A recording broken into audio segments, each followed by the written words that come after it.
आपके लिए नई क्लास लेके आई हूँ और आज मैं आपको करवा रही हूँ रचना के आधार पर वाक्य के भेद। तो देखिएगा, रचना के आधार पर वाक्य के भेद, इससे पहले जो क्लास करवाई थी मैंने आपको बताया था कि वाक्य में उद्देश्य और विधेय होते हैं। उद्देश्य और विधेय होते हैं। तो सबसे पहले ये बताती हूँ आपको, उद्देश्य कार्य को करने वाला क्या हो गया? कार्य को करने वाला, ये हो गया उद्देश्य, यानी जिसके बारे में कुछ कहा जाता है। और विधेय क्या होता है ये भी बताया था कि वाक्य में होने वाली क्रिया। जो विधेय को आप ये मान के चलो ये क्रिया है, विधेय को क्या मानोगे? क्रिया। और उद्देश्य मतलब कार्य को करने वाला या जिसके बारे में कुछ कहा जाता है। इतना क्लियर करवाया था। जैसे राम गाता है, राम गाता है, ये है। जो राम है ना, ये क्या हो गया? उद्देश्य, क्योंकि भाई ये कार्य को करने वाला है, काम किया जा रहा है, इसके बारे में कुछ कहा जा रहा है। और काम क्या कर रहा है? गाने का। तो जो गाता है ना, ये हो गया विधेय। तो इतना आपको समझा दिया था। अब आगे क्लास देखिएगा, चलेगा अपना बिना टाइम खराब किए हुए। तो देखिएगा, मैंने आपको समझाया था कि रचना के आधार पर वाक्य के भेद तो होते हैं 3 प्रकार के। अब यहाँ पे हम कई कई जगह देखते हैं कि सरल वाक्य और जटिल वाक्य, लेकिन आप इसको ऐसे याद कीजिएगा कि रचना या वाक्य रचना अथवा व्याकरणिक गठन के आधार पर वाक्य के कितने भेद बताए हैं? 3 भेद। अब ये 3 भेद कौन कौन से हैं? नंबर 1 सरल वाक्य, नंबर 2 संयुक्त वाक्य, और नंबर 3 मिश्र वाक्य या जटिल। ये दोनों एक ही चीज होती है, चाहे जटिल वाक्य बोल दो चाहे मिश्र वाक्य बोल दो। क्लियर? अब उसके बाद में इसके भेद होते हैं संज्ञा उपवाक्य, विशेषण उपवाक्य, क्रिया विशेषण। तो एक एक को समझते हैं यहाँ पे, चलिएगा। आज सबसे पहले हम समझते हैं सरल वाक्य क्या होता है। तो सरल वाक्य होता है कि जिन वाक्यों में एक मुख्य क्रिया हो, और उन्हें हम क्या कहते हैं? सरल वाक्य कह देते हैं। लेकिन फिर भी मैं आपको थोड़ा सा डेप्थ में पढ़ाना चाहूंगी, कभी भी आपका क्वेश्चन गलत नहीं होगा। इसमें जो रूल है वो आप याद कर लो। सरल वाक्य का मतलब होता है कि एक उद्देश्य और एक विधेय। एक तो उद्देश्य और एक होता है इसमें विधेय। क्लियर? पहला नियम। उसके बाद जैसे मान लो है राम बाजार जाता है, राम बाजार जाता है। अब जो राम है ना, ये क्या हो गया? उद्देश्य। और क्या कर रहा है? जाने का काम कर रहा है ना, जो क्रिया है वो क्या हो गई? इसकी विधि। क्लियर हुआ इतना? इसके बाद में दूसरा रूल क्या होता है, तो दूसरे रूल को समझिएगा, क्योंकि अगर आपको रूल समझ आ गए ना तो कभी भी आपके क्वेश्चन गलत नहीं जाएंगे। तो अब जो दूसरा रूल है उसको समझाती हूं कि सरल वाक्यों में 2 उद्देश्य मिले होते हैं। कितने उद्देश्य? 2 उद्देश्य। ध्यान से समझना, 2 उद्देश्य मिले होते हैं, लेकिन इनके मिलने के बावजूद भी जो क्रिया होती है ना, यानी जो काम होता है ना, वो एक ही होगा। चाहे उद्देश्य 2 हो लेकिन क्रिया उनकी एक ही मिलेगी। जैसे राम और श्याम बाजार गए, राम और श्याम कहाँ गए? बाजार गए। अब यहां पे 2 उद्देश्य मिल गए, राम और श्याम, ठीक है, लेकिन क्रिया एक है ना, दोनों काम एक कर रहे हैं ना, तो वो हो गया विधेय। तो यहां पे दूसरा रूल होगा कि सरल वाक्यों में 2 उद्देश्य मिले हो सकते हैं लेकिन क्रिया उनकी एक ही होगी। ठीक है? अब तीसरा रूल देखिएगा। तीसरा रूल ये होता है कि अगर देखिएगा मैं समझाती हूं, आपको जिन वाक्यों में 2 क्रिया, मान लो 2 क्रिया मिली, 2 क्रिया मिली, लेकिन फिर उद्देश्य एक होगा, उद्देश्य एक होगा। अगर मान लो जहां पे 2 उद्देश्य होंगे तो वहां पे क्रिया एक होगी, और जहां पे उद्देश्य 2 मिलेंगे आपको या 2 क्रिया मिलेंगी तो वहां पे जो उद्देश्य है ना वो एक होगा। मतलब 2 नहीं हो सकते। जैसे उदाहरण के तौर पे मैं आपको बताऊं कि मोहन फल खाते हुए दूध पी रहा है।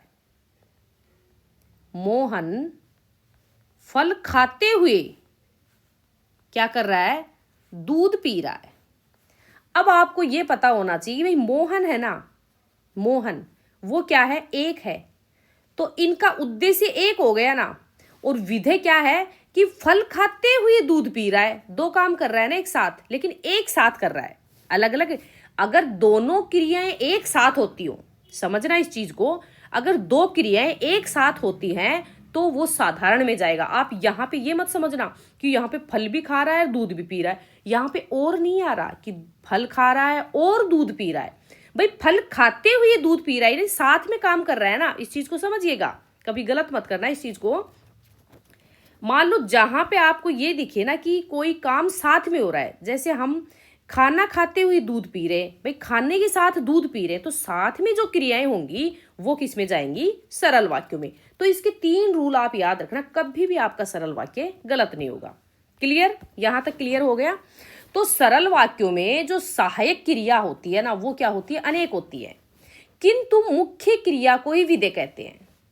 जो सहायक क्रिया होती है वो अनेक हो सकती है, लेकिन जो मुख्य क्रिया है, मुख्य क्रिया को ही हम क्या कहते हैं, विधेय। जैसे उदाहरण के तौर पे आए कि मोहन पढ़ता चला जा रहा है, मोहन पढ़ता चला जा रहा है। अब यहां पे आप ध्यान दीजिएगा कि इन वाक्यों में जो सहायक क्रिया है ना, उसकी अनेक है, जैसे पढ़ता हुआ चला जा रहा है, ठीक है, लेकिन यहां पे जो मुख्य क्रिया है वो इनकी है, भाई काम हो रहा है एक बार। तो क्लियर, यहां पे ये हुआ आपका सरल वाक्य। तो सरल वाक्य कभी भी गलत मत करना कि जिन वाक्यों में, जैसे मान लो राम पढ़ता है, तो राम हो गया कर्ता, पढ़ता हो गया उद्देश्य, यानी दूसरे वाक्य में जैसे मान लो आ गया कि तुम कहाँ रहते हो, तो तुम हो गया कर्ता और कहाँ रहते हो विधेय, तो हम कर्ता और क्रिया इसको कह सकते हैं। तो पहला हुआ क्लियर। अब आ जाता है दूसरे पे। अब ध्यान दीजिएगा दूसरे पे। अब यहां पे होता है जटिल वाक्य, हम इसको कहते हैं जटिल वाक्य। जटिल वाक्य कह दो या मिश्र वाक्य कह दो, ये दोनों एक ही चीज होती है। यहां पे ये आपको थोड़ा समझाया नहीं, सूर्य निकल रहा है तो सूर्य है और वो निकल रहा है, पानी बरस रहा है तो पानी क्या कर रहा है, बरस रहा है। तो ये सरल वाक्यों में हो जाएंगे, यानी इन वाक्यों में एक ही क्रिया का प्रयोग होता है, तो क्या हो गया, सरल वाक्य हो गए। अब है जटिल वाक्य। अब कौन सा है, जटिल वाक्य। तो जटिल वाक्य को ही हम मिश्र वाक्य कहते हैं, ये ध्यान रखना, जटिल वाक्य को ही क्या कहेंगे, हम मिश्र वाक्य कहेंगे। ये वाक्य जिनमें एक से अधिक उपवाक्य हों उन्हें जटिल वाक्य कहते हैं। ये 2 प्रकार के होते हैं, वैसे इनको ऐसे भी कर सकते हो कि जटिल वाक्य कितने प्रकार के होते हैं, 2 प्रकार के होते हैं। अब वो 2 प्रकार के कौन से होंगे, तो वो जो हम पढ़ते हैं संयुक्त और मिश्र, तो ये 2 प्रकार इसमें आ जाते हैं। अब यहां पे देखिएगा, अब कई जैसे पुस्तकों में हम पढ़ते हैं कि अलग अलग दिए होते हैं कि जटिल वाक्य के कितने भेद होते हैं। तो यहाँ पे ये दिया है पहला पॉइंट कि जटिल वाक्य हैं ये 2 प्रकार के होते हैं। संयुक्त वाक्य देखिएगा, एक संयुक्त वाक्य और दूसरा हो गया मिश्र वाक्य। तो इस चीज को समझना, कभी भी मान लो कई जगह आ जाता है ना कि जटिल वाक्य के 2 भेद, तो एक हो गया संयुक्त वाक्य और दूसरा हो गया मिश्र वाक्य। और कई कई जगह इन दोनों चीजों को एक माना जाता है, लेकिन आप इसका डिवाइडेशन याद कीजिएगा। जैसे इसको समझना, आप कभी गलत मत करना इस चीज को। अगर आपसे जटिल वाक्य के भेद पूछे तो आप कहना एक संयुक्त वाक्य और एक मिश्र वाक्य।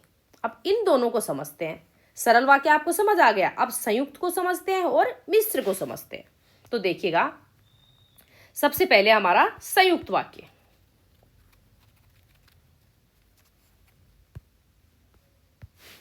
संयुक्त वाक्य जहां 2 या 2 से अधिक स्वतंत्र वाक्य किसी समुच्चय बोधक या योजक अव्यय से जुड़े होते हैं, वो क्या कहलाते हैं, संयुक्त वाक्य कहते हैं। यानी कि जिन वाक्यों में 2 सरल वाक्य या 2 समानाधिकरण वाक्य या 2 उपवाक्य किसी योजक या अव्यय से जुड़े हों, किसी योजक या अव्यय से जुड़े हों। अब यहां पे मान लो आपको समझ नहीं आता कि भाई इस संयुक्त वाक्य को हम कैसे पहचाने, तो उसमें आपको मिलेंगे किंतु, आप लिख सकते हो किंतु, परंतु, अथवा, या, एवं, और, लेकिन, इसलिए, या, न, तो, नहीं, बल्कि। ये शब्द आए ना तो आप आंख बंद करके और संयुक्त वाक्य लगा देना। क्लियर, यानी कि जिन वाक्यों में 2 वाक्य जुड़े रहते हैं, ध्यान दीजिएगा, जिन वाक्यों में जिन वाक्यों में कितने, 2 वाक्य जुड़े होते हैं, जिन वाक्यों में 2 वाक्य जुड़े होते हैं, अतः इन दोनों वाक्यों की क्रिया क्या होती है, अलग अलग होती है।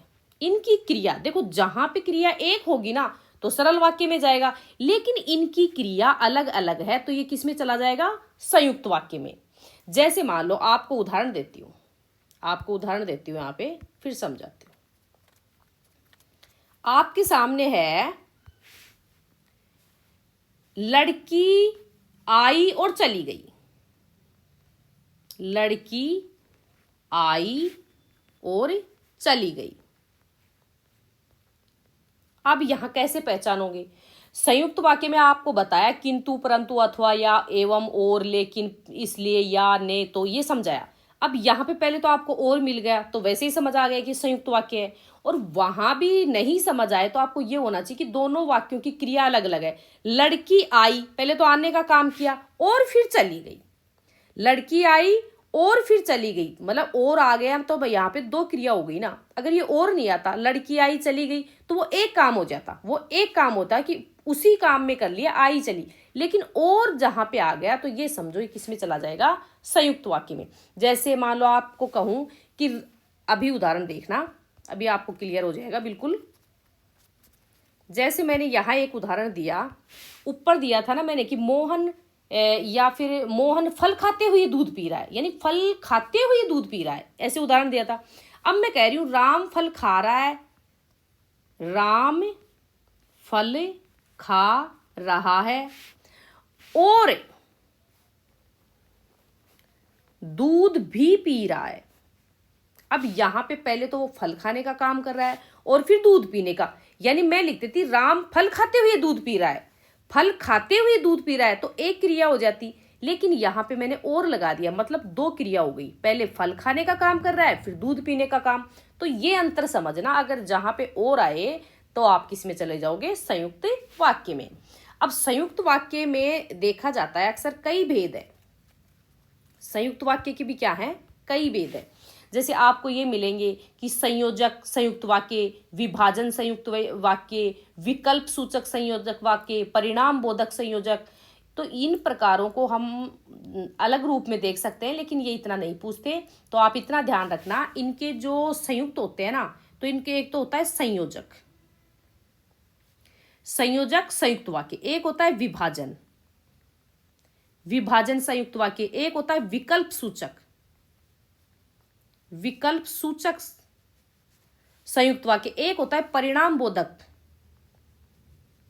परिणाम बोधक संयुक्त वाक्य। अब ये संयोजक थोड़ा हल्का समझा देती हूं। संयोजक वाक्य का मतलब होता है कि इस प्रकार के वाक्य के सभी उपवाक्य है ना, तथा, एवं आदि संयोजक से जुड़े होते हैं। किससे, तथा एवं से। पहला हो गया संयोजक हो गया, जैसे राम पढ़ता है और फल खाता है, या राम पढ़ता है और आ गया, तो आपको देखना चाहिए जहां पे और तथा ये चीजें आई तो वो संयोजक में चली जाएगी। दूसरा होगा विभाजन, विभाजन संयुक्त। तो जब किसी संयुक्त वाक्य के उपवाक्य जो परस्पर विरोध मूलक स्थिति को स्पष्ट करते हो तो वहां पे हम कहेंगे विभाजक। जैसे आपको आया कि मैं आपसे मिलना तो चाहता था लेकिन मुझे समय नहीं मिला, तो जहां पे लेकिन परंतु आ गया तो यहां पे क्या हो गया, विभाजन। वहीं पे विकल्प सूचक क्या होता है कि जिस किसी संयुक्त वाक्य की उपवाक्यों में परस्पर विकल्पता की स्थिति दिखाई देती हो, तो वहां पे जैसे उदाहरण के तौर पर इसमें ना या, वा, अथवा, नहीं ये मिलेंगे। जैसे भोजन करो या फिर अपने घर जाओ, देखो विकल्प मिल रहा है आपको, यहाँ पे विकल्प मिल रहा है कि भोजन करो या अपने घर जाओ। या का मतलब भाई या तो भोजन कर लो या अपने घर जाओ, एक काम करो भाई, पढ़ाई करो नहीं तो मार पड़ेगी, या तो पढ़ाई कर लो नहीं एक काम जरूर होगा, तो विकल्प दे दिया ना, या तो ये करो या ये करो। तो यहाँ पे आपको समझ आ गया। फिर अगला है परिणाम बोधक संयुक्त। परिणाम का मतलब हो जाता है कि किसी भी, जब किसी संयुक्त वाक्य में प्रयुक्त उपवाक्य परस्पर एक दूसरे का फल या परिणाम दिखाते हो तो वहां पे क्या हो जाता है, परिणाम बोधक। जैसे मान लो इसमें मिलता है आपको इसलिए आदि वगैरह, कि मैं दिल्ली चला गया था इसलिए मीटिंग में नहीं आ सका, तो यहाँ पे इसलिए भाई परिणाम मिल रहा है ना आपको कि भाई इस वजह से, इसलिए ये चीजें आपको आए तो आप क्या हो जाएगा, परिणाम बोधक। अब यहाँ पे देखो मैंने और उदाहरण भी दिए हैं संयुक्त वाक्य के, तो यहाँ पे देखिएगा, जैसे हमने सुबह से शाम तक बाजार की खाक छानी, किंतु, अब किंतु आ गया ना, तो किंतु परंतु ये सब मैंने आपको बता ही दिए थे भाई, जहां भी किंतु परंतु अथवा या एवं लेकिन इसलिए या न तो नहीं बल्कि ये चीज आए, आंख बंद करके आप संयुक्त वाक्य। अध्यापक, इधर अध्यापक पहुंचे, उधर छात्र एक एक करके खिसकने, क्या आ रहा है और। आप चाय पिएंगे या अपने लिए भोजन ले आऊं, तो यह आ रहा है ना, तो ये भी संयुक्त हो गया। समय बहुत खराब है इसलिए सावधान रहना चाहिए, तो संयुक्त वाक्य में इसलिए आ गया। क्लियर? तो यहां पे आपको इसको समझ आ गया होगा, मतलब मेरे कहने का मतलब है इन वाक्यों में किंतु या इसलिए, किंतु परंतु लेकिन अथवा बल्कि ये शब्द आपको दिखे, आप आंख बंद करके संयुक्त वाक्य लगाना। यानी योजक अवयवों द्वारा ये जुड़े रहते हैं, इसलिए ये संयुक्त वाक्य है। यदि ऐसे वाक्यों में इन योजक अव्यय शब्दों को हटा दिया जाए तो प्रत्येक वाक्य में दो दो स्वतंत्र वाक्य बनते हैं, इसी कारण इन्हें संयुक्त या जुड़े हुए वाक्य कह सकते हैं। अब जो तीसरा है, ये भाग अपने बांटे थे, अब जो तीसरा है वो मिश्र वाक्य है। कौन सा है? मिश्र वाक्य। पहला सरल वाक्य, दूसरा संयुक्त वाक्य और तीसरा हो गया हमारा मिश्र वाक्य। जिन वाक्यों की रचना एक से अधिक साधारण वाक्यों में हुई हो या से हुई हो, जिनमें एक प्रधान, ध्यान दीजिएगा, एक क्या होता है? प्रधान होता है, और अन्य क्या होते हैं? गौण या उस पर आश्रित होते हैं। इनको हम क्या कहते हैं? मिश्र वाक्य कहते हैं। तो कैसे समझोगे? यानी हम ये कह सकते हैं कि जिन वाक्यों में एक प्रधान वाक्य होता है और उसके अधीन दूसरा वाक्य होता है, यानी दोनों वाक्यों का नियंत्रण कर्ता ही करता है।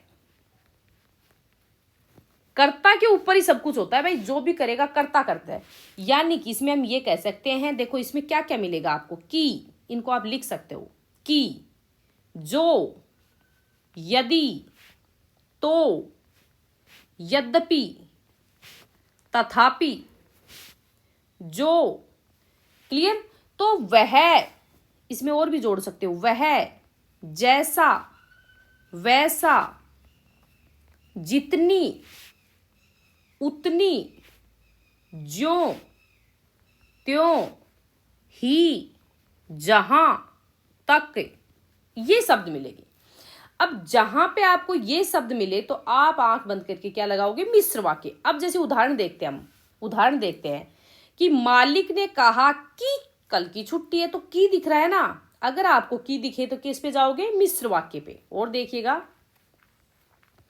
जैसे मोहनलाल जो श्याम गली में रहता है मेरा मित्र है। मान लो आपको नहीं पता ये कौन सा वाक्य है, सरल वाक्य है, संयुक्त वाक्य है या मिश्र वाक्य है, तो लेकिन आपको मैंने बता दिया कि, जो, यदि, तो, यद्यपि, इनको रट लो आप।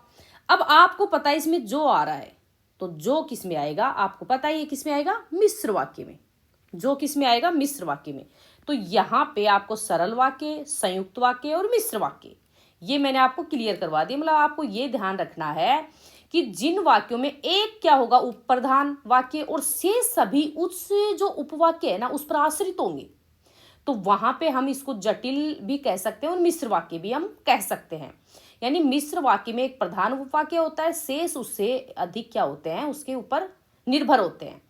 अब यहाँ पे कहा जाता है कि मिश्र वाक्य में भी क्या होते हैं? 3 उपवाक्य होते हैं। मिश्र वाक्य के कितने उपवाक्य होते हैं? 3।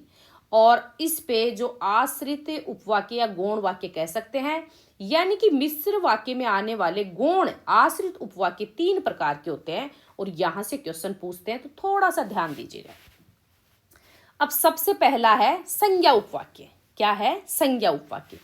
अब मान लो यहां भी मैंने ऐसे कोड कर दिया कि कभी आपके क्वेश्चन गलत नहीं जाएंगे। आश्रित उपवाक्यों का प्रयोग प्रधान उपवाक्य के उद्देश्य, कर्म अथवा पूरक के बदले होता है, तो उसे संज्ञा उपवाक्य कहते हैं। यानी कि आप ये समझिए कि जो उपवाक्य मिश्र वाक्य में संज्ञा का काम कर रहे थे, जो उपवाक्य, जो मिश्र वाक्य आप अभी पढ़ रहे थे ना, उसमें किसका काम कर रहे थे? संज्ञा का काम। अब वहां पे संज्ञा का काम कर रहे हैं तो संज्ञा उपवाक्य कहे जाएंगे। भाई वहां संज्ञा का काम कर रहे हैं तो यहां उपवाक्य लगा दो, तो संज्ञा उपवाक्य हो गया। अब मान लो आप कहोगे कि हमें तो नहीं समझ आया, लेकिन यहां पे भी कुछ ट्रिक बता देती हूं, कभी गलत नहीं होगा। संज्ञा उपवाक्य में प्राय आपको की और आदि, ये गांठ बांध लो।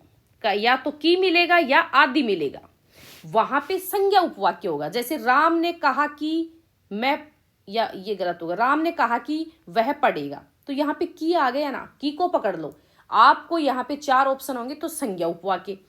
माता पिता की आ रहा है ना, माता पिता की यहाँ इच्छा होती है कि उसकी संतान सदा सुखी रहे, तो की मिल गया ना। जहां पे की मिले संज्ञा उपवाक्य। मैं नहीं जानता कि वह कहाँ है, तो की आ गया। यानी कि उपयुक्त वाक्य में रेखांकित अंश संज्ञा उपवाक्य है। विशेष उद्धरण चिन्हों में बंद उपवाक्य भी संज्ञा उपवाक्य ही होते हैं। अब यहाँ पे आपको संज्ञा उपवाक्य क्लियर हो गया। आपको कभी भी कोई पूछे कि संज्ञा उपवाक्य क्या है, तो आप बता देना कि जो उपवाक्य या मिश्र वाक्य में संज्ञा का काम करते हो। भाई मिश्र वाक्य आपने पढ़ा अभी, और वहां पे जो संज्ञा का काम हो रहा था वो इसमें होगा, तो संज्ञा उपवाक्य हो गए। यानी इस उपवाक्य से पहले अक्सर कै का प्रयोग होता है, या ऐसे भी कर सकते हो, इस उपवाक्य में किसका प्रयोग होगा, अक्सर कै का। अब यहाँ कै का प्रयोग होता है, लेकिन यह आवश्यक नहीं कि यहाँ जैसे यथा, मतलब ये होता है कि मुझे पूरा विश्वास था कि आप हमारे घर आएंगे, कि आप हमारे घर आएंगे। अब यहाँ पे संज्ञा उपवाक्य जटिल वाक्य में कर्ता कर्म या पूरक के रूप में प्रयुक्त होता है, परंतु वे एक संज्ञा के रूप में काम करते हैं। किस रूप में काम करते हैं, संज्ञा के रूप में। अब यहाँ आपको इसका मतलब हुआ कि संज्ञा उपवाक्य कर्ता के रूप में, कर्म के रूप में अथवा पूरक के रूप में क्या होगा, प्रयोग होगा। तो इस चीज को आप समझ गए होंगे। अब दूसरा आ जाता है विशेषण उपवाक्य। अब ये विशेषण उपवाक्य क्या होता है, अब पहले ही मैं आपको इसका कोड कर देती हूँ कि कहीं भी आपको विशेषण उपवाक्य मिले ना, तो जो, जिसमें और जिसे, ये चीज आपको वहां मिलेगी, ये तीनों वर्ड वहां पे आपको मिलेंगे। यानी विशेषण उपवाक्य यानी जब जटिल वाक्य में प्रयुक्त आश्रित उपवाक्य या प्रधान उपवाक्य को किसी संज्ञा या सर्वनाम के विशेषण के साथ काम करे ना, तो वह विशेषण उपवाक्य होगा। जैसे जो आश्रित उपवाक्य विशेषण की तरह व्यवहार, यानी विशेषण की तरह व्यवहार करते हो, वो क्या हो गए, विशेषण उपवाक्य। भाई संज्ञा में तो संज्ञा का काम हो रहा था, और जो विशेषण है यानी विशेषता बतलाता है, तो ये अब आप, यह वही आदमी है जिसने कल चोरी की थी, तो यहाँ विशेषता बता रहा है ना कि जो आदमी है ना वो कल जिसने चोरी की थी। लेकिन मान लो आपको नहीं समझ आता, आपको इन 3 वर्ड रट लो, जो, जिसमें, जिसे, जिसमें भी मिल जाए ना वो विशेषण उपवाक्य होगा। अब यहाँ पे जिसने है ना, यह वही आदमी है जिसने कल चोरी की थी, और आप जैसे क्वेश्चन पेपर सोल्व करना, उसमें आपको ये वर्ड जरूर मिलेंगे। फिर आप पहचान जाओगे कि संज्ञा है, विशेषण उपवाक्य है, या कौन सा है। ठीक है, वह आदमी जो कल आया था आज भी आया है, तो जो आ गया। जो, जिसमें, जिसे, जो मेहनत करता है उसे अवश्य क्या मिलती है, सफलता मिलती है, तो जो आ गया। तो जो, जिसमें, जिसे जहां भी मिले विशेषण उपवाक्य होगा। जैसे उसने कहा कि मैंने एक व्यक्ति को देखा जो बहुत अमीर है, तो आ गया ना जो बहुत अमीर है। अब तीसरा है क्रिया विशेषण। अब क्रिया विशेषण क्या होता है, अब आपको इसमें भी मैं बता दूंगी। जहां पे जब, जहां, जैसे, जिधर, यदि, अगर ये शब्द मिले तो वो हो जाएगा क्रिया विशेषण। अब क्रिया विशेषण क्या होता है, ये अलग चीज आ जाती है, लेकिन इस चीज को आप पहले इन चीजों को रट लो। कभी मान लो जल्दीबाजी में हो रहा, आपको पूरा टॉपिक क्लियर नहीं होता, तो इनसे भी आपका काम चल सकता है। जैसे जब आश्रित उपवाक्य का प्रयोग क्रिया विशेषण की तरह किया जाता है, अर्थात वह प्रधान उपवाक्य की क्रिया की विशेषता बताता है, तो उसे क्रिया विशेषण उपवाक्य कहते हैं। क्लियर। जैसे जब तुम स्टेशन पर पहुंचे तब मैं घर से चला। भाई जब, दिख गया, जब तुम स्टेशन पर पहुंचे तब मैं घर, तो जब, तब, जहां, जैसे, जिधर, इधर। यदि बोलना नहीं आता तो चुप रहना चाहिए, यदि है ना, यदि बोलना नहीं आता तो जब पानी बरसता है तब मेंढक बोलते हैं, जब और तब। तो आपको जब, जहां, जैसे, जिधर, यदि ये मिले ना, तो वो किस में जाएगा, क्रिया विशेषण उपवाक्य। यानी हम ये कह सकते हैं कि यह उपवाक्य जटिल वाक्य की मुख्य क्रिया की विशेषता बताता है। जो जटिल वाक्य है उसमें क्या बताता है, मुख्य क्रिया की विशेषता। और प्रधान उपवाक्य तथा आश्रित उपवाक्य के बीच में, इन बीच में मैंने बताया ना ये शब्द मिलेंगे। कई कई जगह जैसे जब, जहां, लेकिन कई कई ना जो भी मिल सकता है, जो, ये भी याद रखना। इसी के साथ ये कोड कर लेना इसका, जो भी। जैसे मान लो आपको आए कि जब आप भाषण दे रहे थे तब मैं सभा में था, तब आ गया, जब, तब, ये जो चीजें है ना ये इसमें मिलेंगी। इन वाक्यों में रेखांकित अंश क्रिया विशेषण उप आश्रित वाक्य हैं। ये थोड़ा मिसप्रिंट है। यहाँ, चला, चुप रहना, बोलते आदि क्रियाओं की विशेषता क्रमशः समय शर्त बता रही है। ये क्रिया विशेषण के उपवाक्य हैं। तो यहाँ पे ये टॉपिक खत्म होता है। अगली क्लास दूसरे ग्रामर के टॉपिक पे आएगी। तब तक के लिए धन्यवाद। अगर आपको क्लास पसंद आई हो तो आप लाइक जरूर करना। अगर किसी टॉपिक को आपको समझना हो तो कमेंट बॉक्स में लिखना। तब तक के लिए धन्यवाद।